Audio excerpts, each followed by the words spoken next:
Welcome to स्वयं current affairs. आज है 26 सितंबर 2022। 26 सितंबर 2022 के जितने भी पॉडर क्वेश्चन बने हैं उनके बारे में आज हम जानेंगे। तो चलिए शुरू करते हैं। हमारा पहला क्वेश्चन, हाल ही में किसने राष्ट्रीय सेवा योजना NSS 2021 के लिए पुरस्कार प्रदान किए हैं? तो ये पुरस्कार प्रदान किए गए हैं राष्ट्रपति के द्वारा, यानी ऑप्शन नंबर ए हमारा सही हो जाएगा। राष्ट्रपति द्रौपदी मुर्मू ने राष्ट्रीय सेवा योजना NSS पुरस्कार हाल ही में प्रदान किए। इसमें कुल 42 पुरस्कार दिए गए हैं। 2 विश्वविद्यालयों, 10 NSS इकाइयों और उनके कार्यक्रम अधिकारियों और 30 NSS स्वयंसेवकों को सम्मानित किया गया। NSS एक केंद्रीय क्षेत्र की योजना है जिसे स्वैच्छिक सामुदायिक सेवा के माध्यम से छात्रों के व्यक्तित्व के विकास के उद्देश्य से शुरू किया गया था। हमारा नेक्स्ट क्वेश्चन है, हाल ही में किसे best emerging state in millet promotion पुरस्कार से सम्मानित किया गया है? तो ये सम्मानित किया गया है मध्य प्रदेश को, यानी ऑप्शन नंबर बी हमारा सही हो जाएगा। प्रधानमंत्री श्री नरेंद्र मोदी के नेतृत्व में केंद्र सरकार द्वारा मोटे अनाज की खेती को बढ़ावा देने के प्रयासों में मध्य प्रदेश में सक्रिय भागीदारी कर रहा है। इन्हीं प्रयासों के फलस्वरूप प्रदेश को best emerging state in millet promotion से सम्मानित किया गया है। बाजरा उत्पादन को बढ़ावा एवं संवर्धन में अग्रणी उभरते राज्य के पुरस्कार से मध्य प्रदेश को सम्मानित किया जाना एक उत्साहजनक उपलब्धि है। गौरतलब है कि संयुक्त राष्ट्र संघ द्वारा वर्ष 2023 को अंतर्राष्ट्रीय मिलेटस वर्ष घोषित किया गया है। हमारा नेक्स्ट क्वेश्चन है, हाल ही में 2 दिवसीय आभासी सम्मेलन सिम्फनी का शुभारंभ किसने किया? तो ये किया गया है जी किशन रेड्डी के द्वारा, यानी ऑप्शन नंबर डी हमारा सही हो जाएगा। पर्यटन और संस्कृति मंत्री श्री किशन रेड्डी ने 2 दिवसीय आभासी सम्मेलन सिम्फनी का शुभारंभ किया।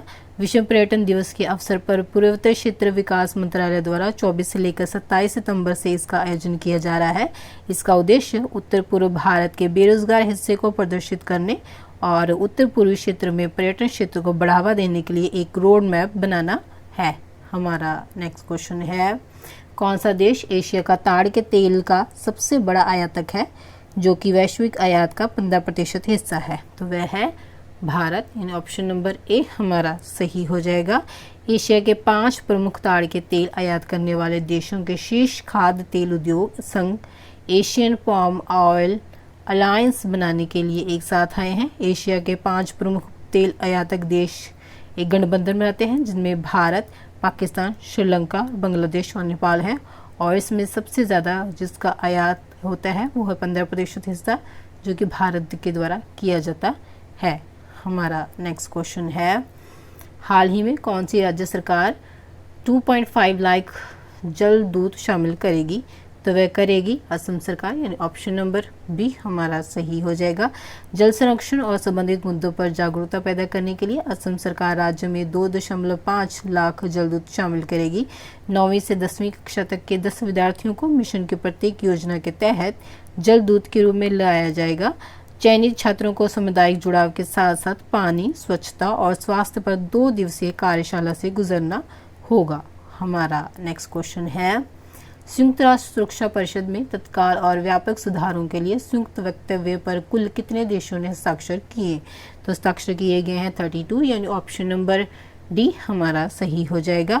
भारत सहित 32 देशों ने संयुक्त राष्ट्र सुरक्षा परिषद में तत्काल और व्यापक सुधारों का आह्वान किया है ताकि संयुक्त राष्ट्र को समकालीन विश्व वास्तविकताओं के अनुकूल बनाया जा सके। एक संयुक्त बयान में देशों ने कहा कि वह सुधार समर्थक समान विचारधारा वाले राज्यों के एक समूह के रूप में एकजुट हैं जो कि एक अधिक समावेशी, उत्तरदायी और सहभागी अंतर्राष्ट्रीय शासन वास्तुकला की दिशा में काम करने में दृढ़ है। हमारा नेक्स्ट क्वेश्चन है, किसके द्वारा 1 अक्टूबर 2022 को भारत में 5G सेवाएं की शुरुआत की जाएगी?